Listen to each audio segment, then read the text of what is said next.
Tere tulemast tagasi.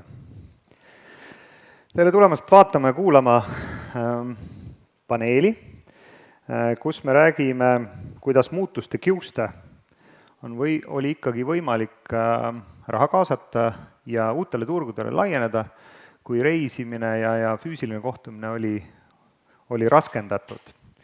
Mina olen Tallinna teaduspargist Tehnopol, minu nimi on Ragnar Saksing ja vean Tehnopolis rohetehnoloogia valdkonda.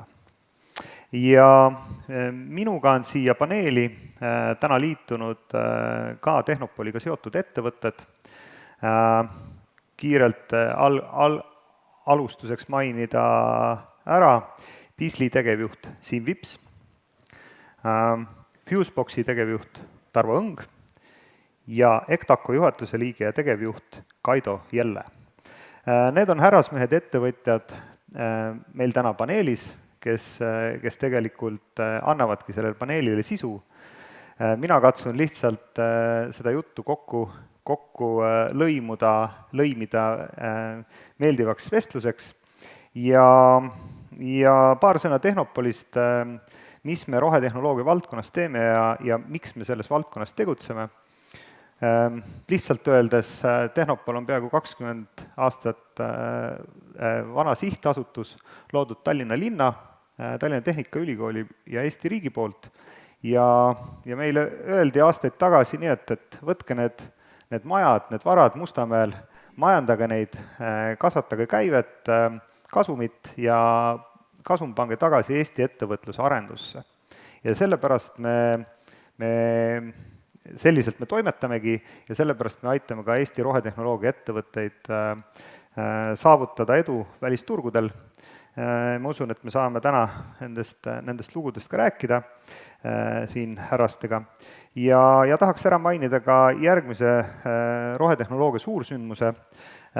See on Greenest Summit.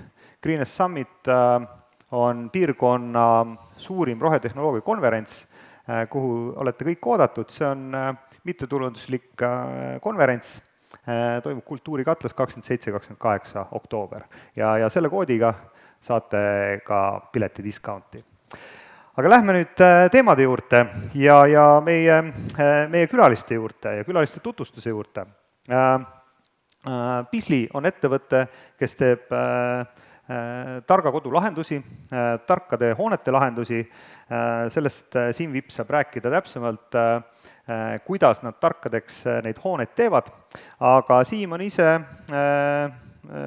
Nõmme poiss ja on õppinud Nõmme gümnaasiumis, siis edasi on õppinud EBS-is majandust ja erinevate ettevõtlustegevustega on jõudnud ettevõtteni Beazley, mille asutaja ta ka on ja miks Beazley eriti täna meid huvitab tänases teemas, on see, et selle aasta juulis teatas Beazley, et ta on kaasanud nii Eesti, Soome, USA kui Norra investoritelt 1,7 miljonit eurot selleks, et kasvatada meeskonda ja laieneda uutele turgudele.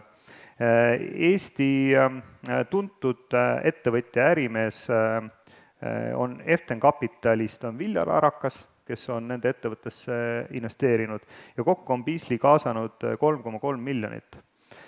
Tere tulemast paneeli, Siim! Ütleme kuulajatele, kes on nii kohapeal siin kui ka online'is, millega Beazley täpselt tegeleb ja mis te sellist olete nii ägedat korda saatnud, et olete järgmine tõusev täht selles valdkonnas?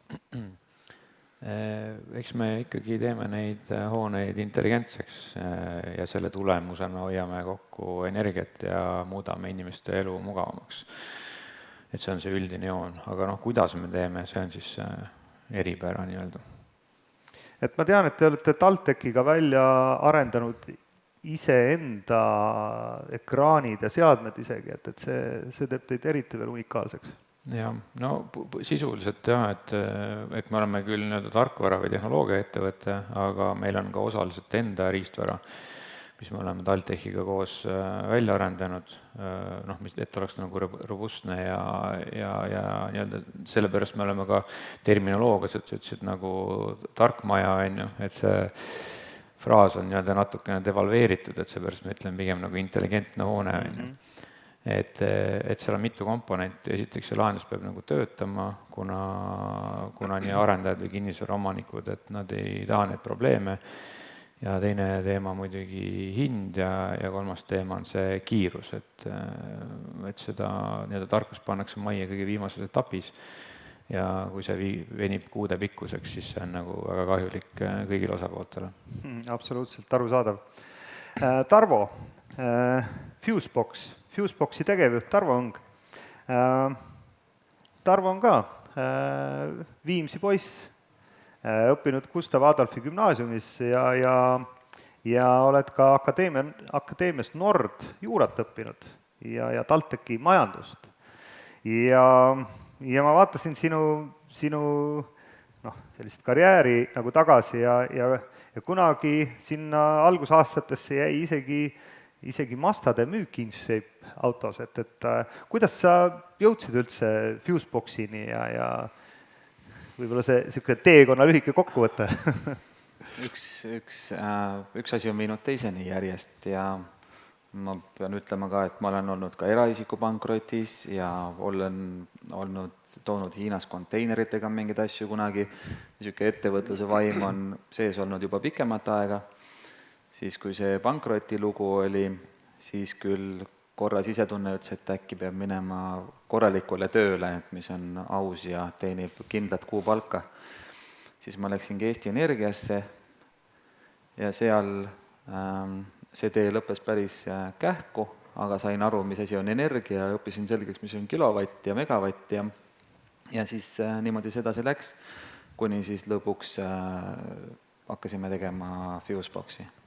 Ja Fusebox on sellepärast meil ka täna fookuses, et ka juulis sellel aastal kaasasid nad Saksa fondilt, Fly Ventures oli siis põhiinvestor, pluss Eesti kuulsad inglid tulid selle investeeringuga kaasa, 1,3 miljonit, ja samuti, et meeskonda laiendada ja soov liikuda uutele turgudele nii Soome, Rootsi, Saksa kui ka teised selle piirkonna turud.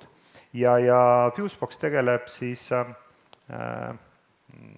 demand and response inglis keeles, Tarvo teab väga head terminit eesti keeles. See on tarbimise juhtimine siis. Et ühesõnaga, kui me Fuseboxiga alustasime, siis oli soov pakkuda paindlikkusteenuseid elektrisüsteemile, et siis tasakaalustada ja tootmist ja tarbimist elektrivõrgus. Aga hiljem, umbes 2 aastat tagasi, toimus meil nii-öelda pivot, kui me saime aru, et tegelikult me teeme palju ägedamat asja maailma mõistes, et me teeme sedasama asja, mida on maailmas tehtud juba paar dekaadi võib-olla, teeme oluliselt teise nurga alt ja hoopis teistmoodi ja seega siis me täna ehitame platvormi, mis võimaldab siis erinevatel ettevõtetel muudes riikides, kellel on ligipääs hoonetele või paindlikule elektritarbimisele, siis hakata selleks tarbimise juhtimise või paindlikkuse pakkujaks kohalikule elektrisüsteemile. Et meie arendame siis selle tehnoloogia, mida nemad saavad kasutada ja siis tulevikus globaalselt kasutamiseks. Ja ma saan aru, et ärimudel on siis, või ärisisu on siis selline, et kui meil elektri nii-öelda torudes voolab elekter, siis teda on kas liiga palju seal või liiga vähe ja see tekitab siis võrguomanikule probleemi ja võrguomanik on siis nõus maksma selle eest, kui keegi tema probleemi lahendab. Ehk et võtab seda nii-öelda survet sealt ära, nii-öelda piltlikult öeldes, või siis paneb seda juurde, kui on vaja sellel hetkel. Võib-olla niisugune lihtne näide, mida me tavaliselt kasutame, on see, et elektrisüsteem on sarnane sinu enda vereringiga või vererõhuga. Et su keha on mõeldud funktsioneerima kindla vererõhuga, nagu elektrivõrgus on sagedus näiteks, ja kui su vererõhk läheb liiga kõrgeks või liiga madalaks, siis su keha enam ei toimi nii, nagu ta toimima peaks, see hakkab järgi andma kusagilt. ja lõpuks võime kohtuda ka blackoutiga ja blackouti me tahame vältida. Väga lahe. Ma usun, et tarbimisjuhtimine sai nüüd küll puust ja punaseks selgeks ja punaseks just selle verenäite pärast. Kaido jälle on EKTACO juhatuse liige ja tegevjuht ja EKTACO on tuntud paljudele ettevõtjatele, kes kasutavad raha vastuvõtmist kliendilt ja EKTACO brändid on siin Kaido visiitkaardi pealt ka märgitud, EKTACO, CompuCash ja CompuAccess. Ja Kaido on meil kõige pikema ettevõtluskogemusega selles paneelis. Et mina uurisin natuke tausta, et kui siin sai märgitud, siis Kaido on Pelgulinna poiss ja TalTechis lõpetanud inseneriteaduste magister. Ja EKTACOs on ta üks esimesi töötajaid ja täna omab EKTACOst väikest osa samamoodi. Ja miks me täna EKTACOst räägime, on see, et muutuste kiuste õnnestus neil tugevalt siseneda välisturule. Ja üks fookuse välisturg on Araabia Ühendemiraadid, kuhu nad tugevalt sisenesid, samas ka käivitasid esimesi tegevusi Rootsis. Nii et Kaido, võib-olla lisad mõned sõnad oma ettevõtte juurde ja millised on sinu tänased fookusväljakutsed kui ettevõtja? EKTACO võib lugeda ellujäänud startupiks. Meie start toimus 1989. aastal ühisettevõttena ja see tähendas tol ajal täiesti uue majanduse tundmaõppimist, et meie esimene tegevus oligi, et õppida tundma, mis on kapitalism ja kuidas teda süüakse. Ja tänaseks päevaks on EKTACO läbi erinevate muutuste, küll kasvamiste, küll kriiside jõudnud nii kaugele, et me toimetame nii koduturul, oleme siin võib-olla müügisüsteemide ja just Horeca sektoris nagu juhtiv ettevõte, et EKTACO süsteeme igapäevaselt kasutab kuskil 20 000 inimest ja ütleme, kuu jooksul võib-olla tehakse meie süsteemides kuni 4 miljonit arvet, mis esitatakse siis klientidele.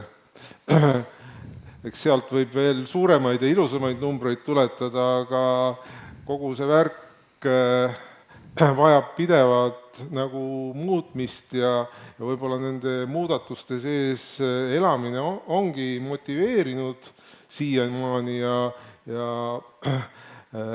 erinevate strateegiate väljatöötamine, nende muutmine ja mis seal salata, ühel hetkel tuleb see ju ka üle anda, kõik selle ettevalmistamine, see on see, mis minu tegevust tänasel päeval motiveerib. Väga lahe. Rohetehnoloogiaga on ka seos täiesti olemas. Tehnopoli linnakus on roheruum, mis on iseteeninduslik kauplus. Ja seal on EKTACO müügisüsteem ja kaamerate lahendused sees. Et kauplus on niimoodi, et identifitseerid ennast mobiil-ID-ga ukse taga ära, lähed, võtad, mis vaja, ausalt maksad ära kõik, mis võtsid ja jalutad oma kaubaga välja. Et see on võib-olla absoluutselt tulevik mingites piirkondades.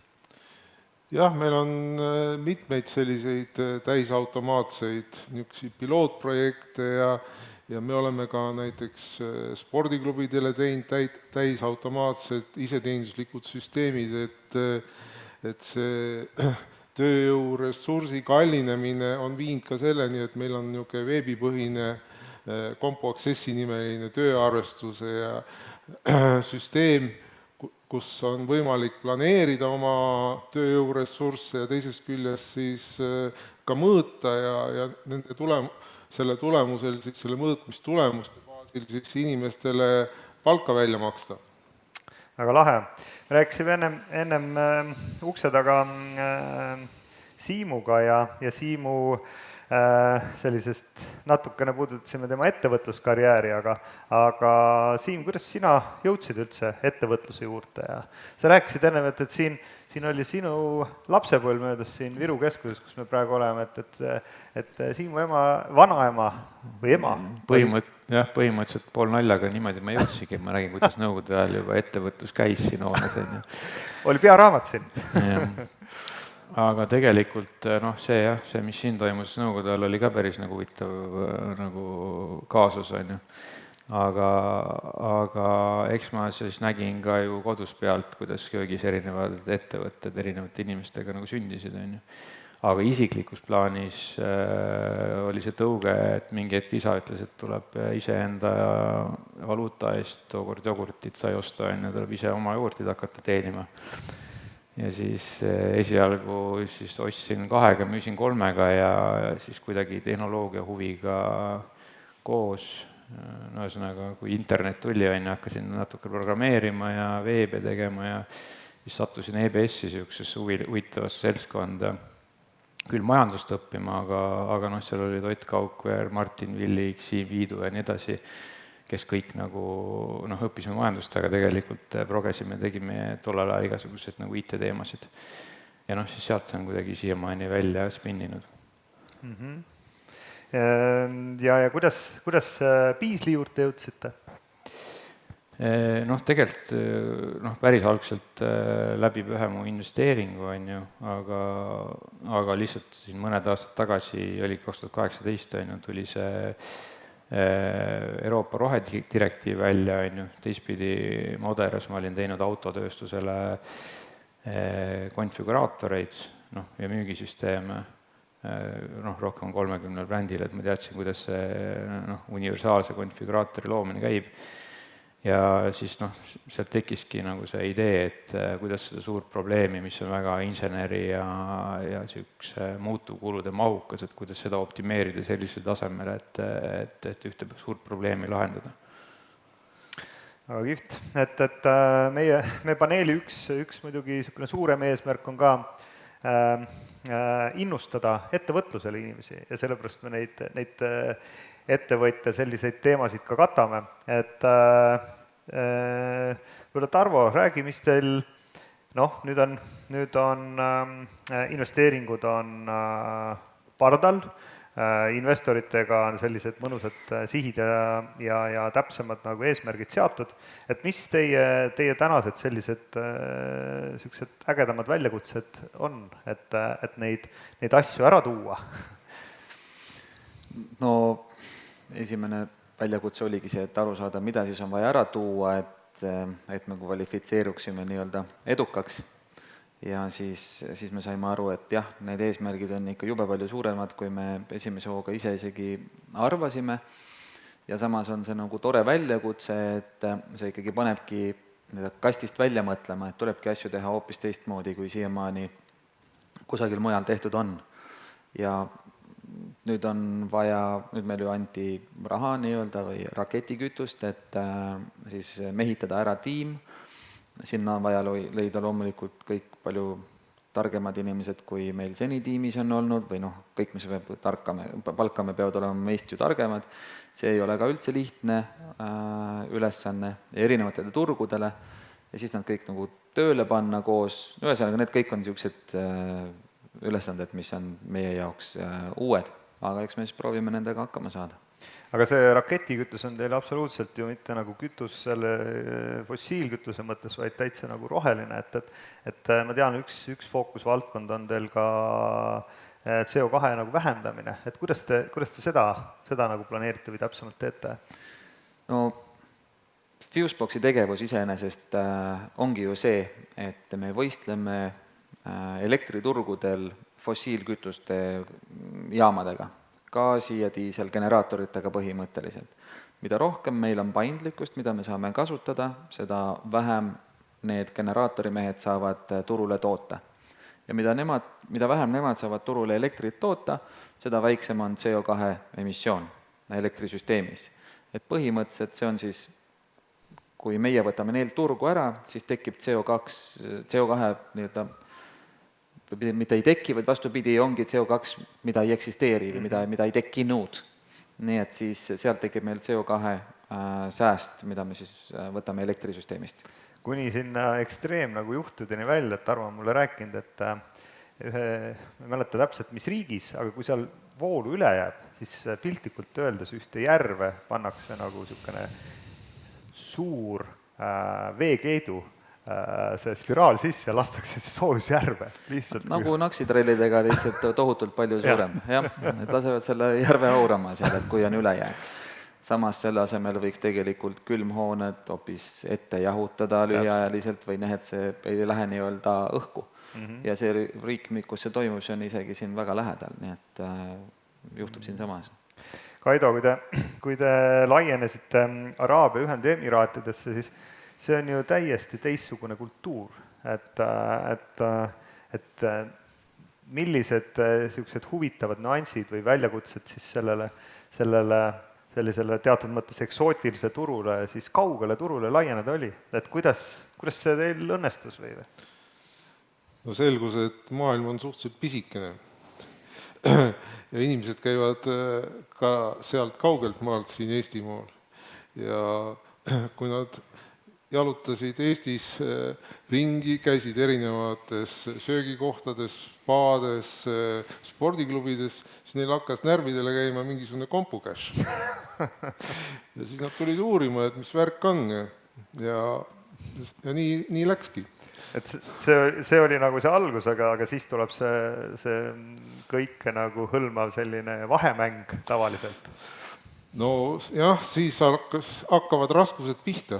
Et siis tuleb see meeskond luua ja aidata omalt poolt nii selle toote arendamisega, maakohaseks tegemisega ja tänasel päeval on 3 meie inimest, kes on EKTAKus koolituse saanud seal meeskonnas tööl näiteks, et niiviisi seda samm-sammult on läinud. Te siis laienesite sinna siis kohaliku turu nagu tegija kaudu? No meil on edasimüüja, antud juhul on edasimüüja seal, kes on meie heaks sõbraks saanud ja kes tunneb sealseid olusid, et tõesti nii-öelda kultuurilised erinevused on ikkagi päris suured, pehmelt öeldes.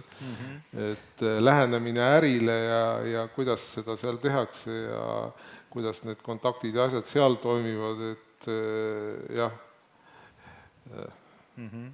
Siin milline teie strateegia on nagu laienemisel välisturgudele, kas ka edasimüüjate kaudu või? Nii ja naa, selles mõttes, et suurte arendajatega me hoiame ise suhteid ja siis meil on paigaldajad, aga nüüd eramajad ja sellised väiksemad projektid, need on läbi partnerite. Aga nüüd, kui võtta seda koroona aega, et tõesti, see müügitegevus on nagu olnud kaugematel turgudel veidi keerulisem, aga meie strateegiga enam-vähem ta läks nagu kokku, et me tulime umbes aasta aega turule tootega siin koha peal ja siis kogu rõhk oli nagu siin, et siin võtsime nagu, ma arvan, et 2023 võiks nagu üle poole uutest vähemalt erasektori kortermajadest olla juba intelligentsed, sealt tuleb täitsa korralikku säästu ja case study. Ja nüüd kusjuures vist 2 nädalat tagasi vist kaasatud Rene, kes tegelikult on ju eluaeg saksakeelsetel turgudel müünud, sai siis lõpuks nagu Saksa minna nagu koha peal, et see koha peal müük on ikkagi nagu oluline. Aga samas ka siin olevad kontsernid, kes toimivad ka seal, et sisemisi referentse ära kasutades saab ka kaugelt neid asju toimetada. Saksa turg loomulikult teada kõigile, et ta juhib ju ka meie majandust väga tugevalt ja viimaste valimisuudiste valguses hakkavad need muutused toimuma ka meie turul, kuna Saksa turg meid mõjutab, on ju. Et see on väga, väga kihvt nagu strateegiliselt ka ilmselt õige aeg nagu siseneda sinna. Aga ma tean, et te täitsete ka müügipipeline'i päris tugevalt, sest meie Tehnopoliga hakkasime ka teiega suhtlema tegelikult koroona ajal, on ju.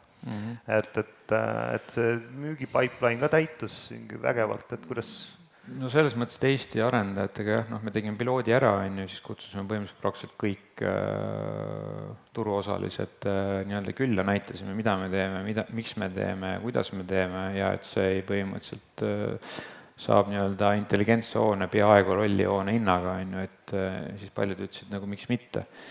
Ja sealt tekkiski praegu vist natuke üle 10 miljoni juba paip, aga kuna see kõik on väga pika vinnaga ehitus, et siis nii-öelda siin ma arvan, et kõik juba tunnevad ja teavad meid turuosalised, et praegu ongi fookus ajastus on õige, et fookus on välja poole. Jaa, et see paip on jah, ikka niimoodi ülesse, sest et viimane number ma Rene käest kuulsin mõned kuud tagasi oli 6, nii et see kasvab kiiresti. Mis Tarvo Fuseboxi strateegia on laieneda, et millised turud teil praegu üldse, ma nägin ja jagasin LinkedInis Soome kuulutust, et otsite Soome müügijuhti, et millised turud teil fookuses on ja millise strateegia te laienete? Meil on fookus Euroopas, sest et Euroopas on see tarbimise juhtimise turg või seadusandlused ja need on kõige paremini paigas. Samas me oleme avatud selgele tõmbele ka muudelt turgudelt, näiteks eile oli üks koosolek, kus saime aru, et Brasiilia on see, kuhu tundub, et on vaja minna. Et need riigid tegelikult kõik liiguvad sinna suunda, et seda paindlikkust kasutusele võtta, sest et volatiilsus elektrisüsteemi tekib järjest rohkem juurde tänu taastuvenergia installeerimisele ja lihtsalt selle tasakaalustamiseks rohkem fossiilsetel kütustel töötavaid generaatoreid püstitada ei ole enam see vastus. Et paindlikkust on vaja kasutada. Ja siis me samamoodi kasutame ära seda nii-öelda sisemisi referentse, et me oleme teinud siin suuremate ettevõtetega, kes on pan-European presence'iga ja siis nende kaudu muudesse riikidesse, pluss siis tegelikult partner vertikaal nii-öelda, et me ei tee enam ise business to business sales'i, vaid otsime siis kontakte nendega, kellel on siis ligipääs nendele nendele nutikatele hoonetele näiteks või kes teevad ise hooneid nutikaks või tööstusi või midagi sellist. Jaa, et teil on Beazley'ga ütleme tehniliselt üsna sarnaseid väljakutseid, et te tahate ka ju ühendada selle Modbussi kaudu nendesse süsteemidesse, mida siis ma saan aru, tehniliselt pole alati nii lihtne leida seda kohta või? Beazley'ga on meil selles mõttes väga hästi, et kui nemad teevad, Beazley on nagu Siemens meie jaoks põhimõtteliselt, et kui nemad on hardware'iga seal koha peal, teevad need hooned targaks ja optimeerivad selle asju, siis meie oleme lihtsalt see kiht, mis on siis erinevate elektriturgude ja nende targa tehnoloogia vahel ja me lihtsalt anname vahepeal ka signaali, et nüüd oleks mõttekas nagu mingit tarbimist natukene läbi selle targa tehnoloogia siia või sinna poole nihutada, sellepärast et maksimeerida võimalikku tulusäästu, CO2 emissioone ja nii edasi. Ja teistpidi jah, kui meil on mass taga, siis on see massiefekt, mis saab nagu tekkida, et mingi hunnik kortermaju võrdub ühe suurema tehasega. Just. Ja, et Kaido, kas teie nagu eksporditegevustes, et olete mõnelt selliselt organisatsioonilt, ma ei tea, EAS või Tallinna linn või Tehnopol ka abi küsinud ja olete ka saanud?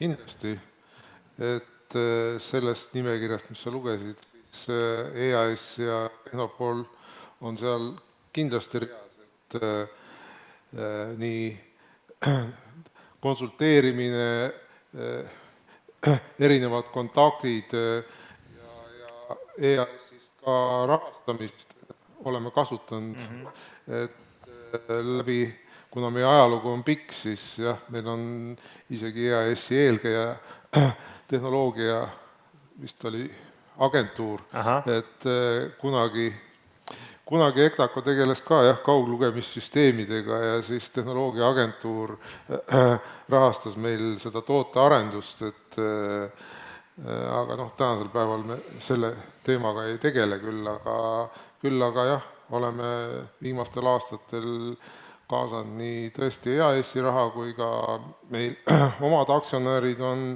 läbi optsioonide ettevõttesse raha pannud, et kuna EKTACOs pool meeskonnast tegeleb tootearendusega, siis teades, mis tänases IT-maailmas toimub, siis sinna lähevad märkimisväärsed summad, võiks öelda.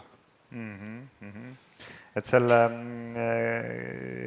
siis ma siit ridade vahelt loen, et EKTACO üks nagu niisugune ettevõtte üks väljakutse on ka nutikate arendajate leidmine nagu igapäevaselt, on ju? Nii see on ja õnneks on nüüd EKTACO-l ühest küljest nii-öelda õnnestunud leida oma meeskonda nii head inimesed, kes on ka olnud väga pikalt lojaalsed meile ja teisest küljest on meie see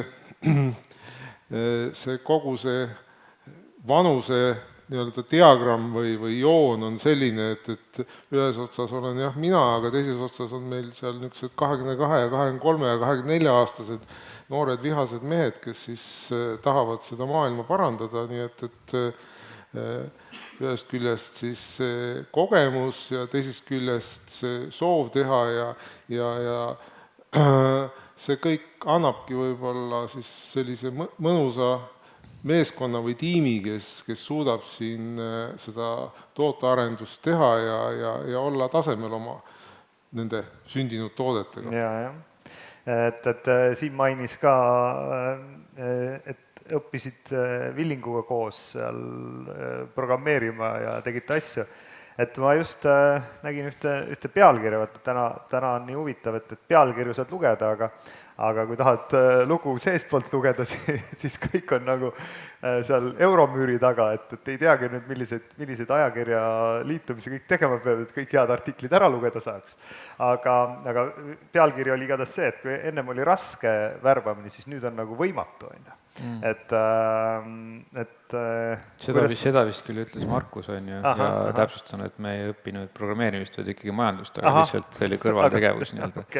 Aga kuidas siis ühesõnaga refereerida? Sellele ma tahtsingi jõuda, et ma arvan, et see on nagu kõigi ühine mure, on ju, et kuidas motiveerida ja et hetkel nagu ongi, et see raha kaasamine nagu raha on pigem nagu vereringis nagu üle, on ju, et kuidas nagu seda meeskonda kasvatada.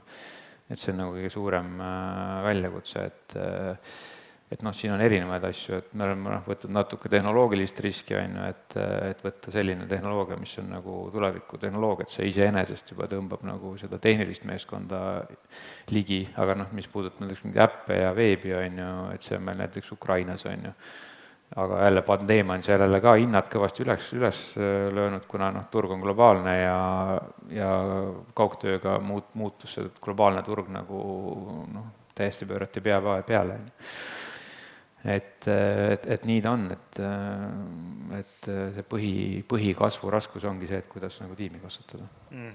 Et aga kui natukene seda väljast nagu outsource imist Ukrainas siis arendustöö sisseostmist nagu puudutada, et kas see projekti juhtimine ei kasva üle pea või? Ma ei osta nagu sisse, mul on pikk kogemus üle 12 aasta seal kaudu just seda veebi poolt nagu organiseerida, et niisugused koorarendused on kõik nagu siin ja kohaliku tiimi peal, ka Firmware ja TalTechi professorite koos teeme siiamaani seda riistvara poolt. Aga just see mass, et kuidas nüüd seda veebiplatvormi poolt nagu edasi arendada, et see on nagu hetkel nagu Eestist väljaspool nagu mõistlikum. Ja teine pool on muidugi on optsioonid, on ju, et paljud need suured on nii suured, on ju, et seal liitudes on promillid väiksemad nii-öelda, on ju, et see on ka kindlasti, mis nagu just need nooremapoolsed meie poole võib-olla vaatama kutsub. Vaatan ja tean ka, et Fuseboxil on ka see tarkvara poole nagu värbamised nagu ees ja käimas, on ju. Et Tarvo, mis sa arvad, et miks kõik, mitte kõik, aga väga paljud sellised tarkvaraettevõtted tahavad ikkagi peakontoreid nagu siia luua, et ma ei tea, meil on siin ju palju peakontoreid, Küünenagel ja siis Microsoft arendab siin oma asju ja niimoodi, et turule, kus on nii vähe nagu nii inimesi, on ju, et mis see võiks olla? Oled sa mõelnud selle peale? Ma arvan, et siin ei saa olla midagi muud kui Eesti inimese, ma ei tea, töökus ja tublidus ja nutikus. Sest et muud, et meid siin kuidagi palju oleks või ei ole odav oleks või neid asju ma ei näe. Exceli kuskil allnurgas on ikkagi, tööjõukulu on ikka päris punane, aga ju siis see ülejäänud tulemus nii-öelda katab selle ilusti ära. Siim, sa noogutad, oled nõus? Noh, lisaks ma ütleks võib-olla see kogemus ka, et palju suuri asju on juba ära tehtud ja see kogemus ju valgub nagu laiali igale poole, et ikkagi kõige rohkem on ju suuri üritusi per capita on nagu siit nagu tulnud. Ja. Et Kaido, kas teie ka kasutate nii-öelda välismaa arendajate abi või teete kõik siin Tallinnas otsast lõpuni? No, nagu Siim siin enne mainis, et Ukraina, meil on ka Ukraina teema, et näiteks. Et jah, küll enamus tööjõudu me oleme üritanud siit kohalikult turult saada, aga jah, ma arvan, et mida aeg edasi, seda rohkem tuleb neid sinna väljapoole vaadata ja teisest küljest võib-olla õppida seda, mida on meie soomepoolsed omanikud rääkinud, kes on ka IT-taustaga inimesed, et nendel esimese hooga oli ka, et seda üritati küll Indiast ja ma ei tea, kust sisse tuua ja siis sulandada seda meeskonda, et see ei ole nagu kerge teema või pigem võib-olla jah, teatud asjad nii-öelda tellida need arendused ja asjad väljaspoolt meeskondadesse, see sulandamine, nagu siin Eestis üldse on näha, et ega see ei ole lihtne teema.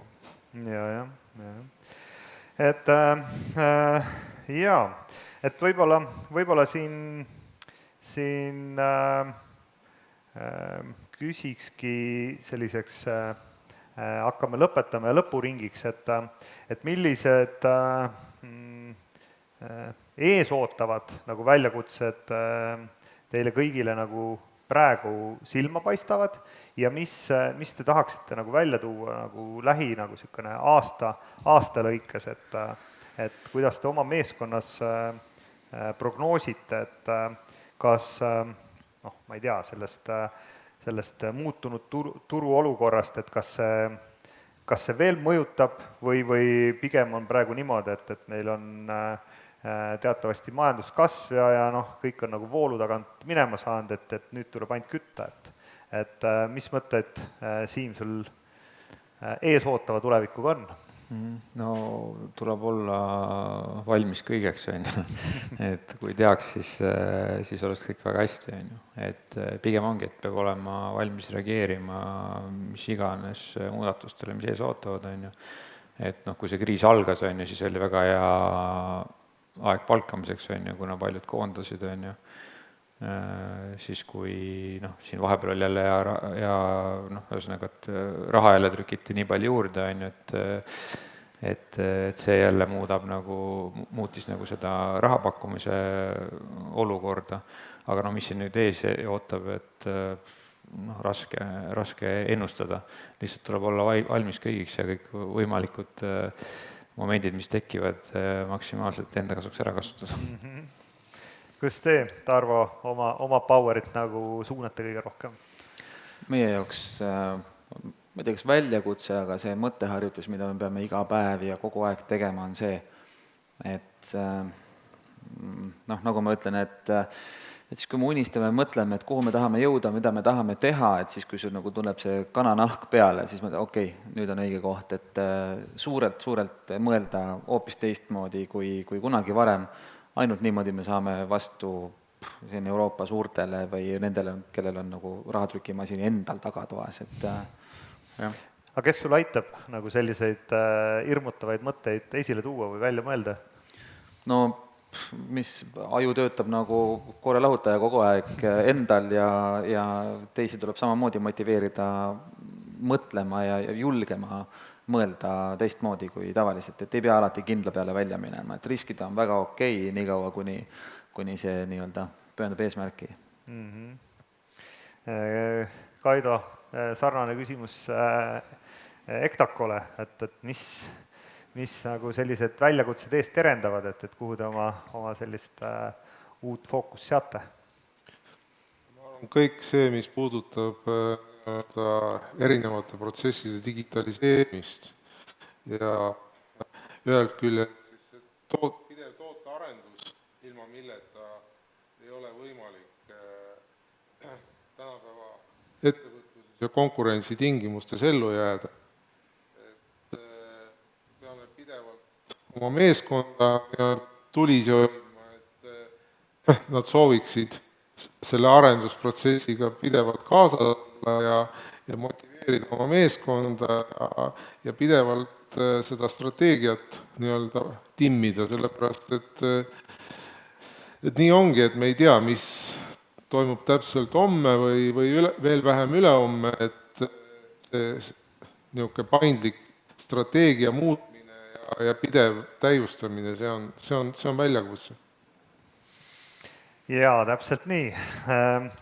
Et me hakkame siin seda paneeli nüüd vaikselt kokku tõmbama ja ma veel annan veel lõpusõnaks igale panelistile veel soovituse tuleviku ettevõtjatele, et ma ei tea, saate mõelda üks-paar lauset, et mis teid hetkel motiveerib nagu ettevõtlusega nagu jätkama ja seda teed edasi kütma. Et omalt poolt ütlen, et loomulikult meie teadus- ja ärilinnakus Tehnopol toetame ettevõtjaid erinevates valdkondades, me rääkisime rohetehnoloogia valdkonnast, aga ka tervisetehnoloogia ja süvatehnoloogiad. Ja näeme seda, et Eesti sellised uued ettevõtted muutuvad järjest niisuguseks nutikamaks, et ka meie ettevõtjad siin paneelis on teinud kõik ühte või teistpidi ülikoolidega koostööd ja see ongi selline, ma arvan, meie ettevõtete niisugune nutikas nüanss, kus me saame selliseid teadust ja siis äri nagu ühendada ja selle pealt luua selliseid unikaalseid võimalusi ettevõtjatele ja ettevõttele tulevikus. Aga palun sulgevaks ringiks siis soovitused tänastele tuleviku ettevõtjatele, et Siim jälle teeb otsa lahti ja ei, no kindlasti see võimalused on nagu hetkel nagu väga suured, ongi teie programmid ja ka erinevad programmid on veel, et kindlasti tasub proovida. Ega seda, kas oled ettevõtja tüüp või ei ole, seda enne väga teada ei saa, enne kui sa proovinud ei ole.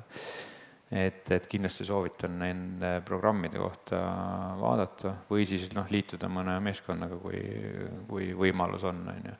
Et see on ka kindlasti lihtsam, et kõik isikuomadusi ühte inimesse panna, et mingit edukat ettevõtet luua on nagu palju keerulisem, kui hea punt kokku saada. Kui juba mõte on ettevõtlik olla ja midagi ära teha, siis just go for it ja minu õppetund on see ka, et jaga oma ideed kõigiga, kõigi nendega, kes sa arvad, et on su konkurendid. Tegelikult nad ei pruugi üldse olla, vaid annavad hoopis jõudu juurde ja mõtteid. Ja loomulikult küsi tuge igalt poolt, kus saad. Kaido. mina soovitaks olla julge ja uudishimulik ja kaasata oma meeskonda tudengeid. EKTAK-us on tudengid alati olnud tugevad liikmed ja kui ta alguses hakkama ei saa, siis kui tiim toetab ja siis küll ka sellest inimesest, kes võib-olla alguses tundus, et ta ei tea, kuhu minna, küll ta tee leiab, nii et jõudu kõigile ettevõtluses julge olema. Aitäh teile, härrased, aitäh Tallinna linnale sellise ägeda ettevõtluspäeva korraldamise eest ja mina tänan omalt poolt ja soovin teile väga toredat ettevõtluspäeva ja ettevõtlusnädalat.